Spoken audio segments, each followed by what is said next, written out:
ok cha suốt đây tỏ nè cú khi mình nhiều mỏng quay chất xong say là mình nhiều chia mà nè tiết đấy nè mẹ nè cha nhiều các bạn chia ba hay là không quan khơi hay chia à là cha là ngày một chia ạt men cha cha mơ nhầm đặt cái ô mục bỏ quạt để quạt chơi mà tụi tôi cam chia ba vẹn đồng bông nào hàng cào nè cú quạt mua ấy này cái xua mua quạt tịnh mất nó ôn chung mọi ngườiខ្ញុំឈ្មោះរឹងសវណ្ណរាជ rôn sờ văn là gì mau bị khang na bên chơi ខាងត្រកស្រីស្នំ ចាហើយ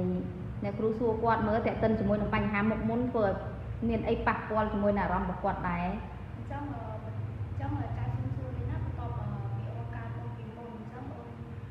bạch hàm chân nuôi có đau là ấy nên mang cáiខ្មាស់ ម៉ាស់ណា hay là chuyện này ca sắp xa bây giờ ខ្មាស់គេដល់ចាំហ៊ានទៅរី ចាអត់ចង់ហ៊ានទៅរៀនចាហ្នឹងហើយអញ្ចឹងឥឡូវនេះមិនដែរនេះមុខស្អាតអញ្ចឹងសុបាយចិត្តទេ បាទ សុបាយចិត្តចាអូមិនឈ្មោះអីទេ ឈ្មោះរឹងសវណ្ណរាជ រុនសុវណ្ណរាជចា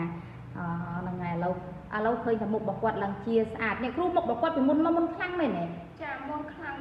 ពេលដែលញិចម្ដងគឺគាត់ស្រែកយំពេញបន្ទប់ហ្មង ចាចា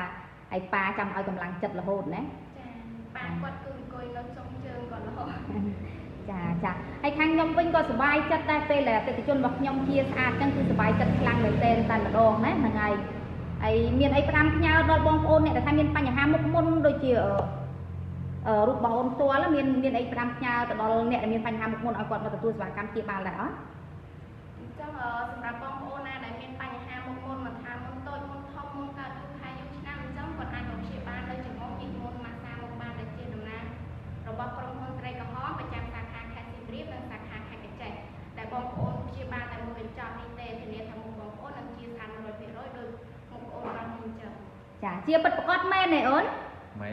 ចាមែនเนาะសប្បាយចិត្តខ្លាំងណាស់ បាទ ចាអញ្ចឹងអរគុណច្រើនចានេះគឺជាប្រសាសន៍ពិតរូបភាពពិតរបស់អតិថិជនរបស់ខ្ញុំផ្ទាល់ចានៅខាងខេត្តសៀមរាបអញ្ចឹងអត់មានអីច្រើនទេជូនពរឲ្យក្មួយប្រុសចាមានសម្រស់កាន់តែស្រស់ស្អាតហើយជាពិសេសគឺរៀនបកែចាអរគុណច្រើន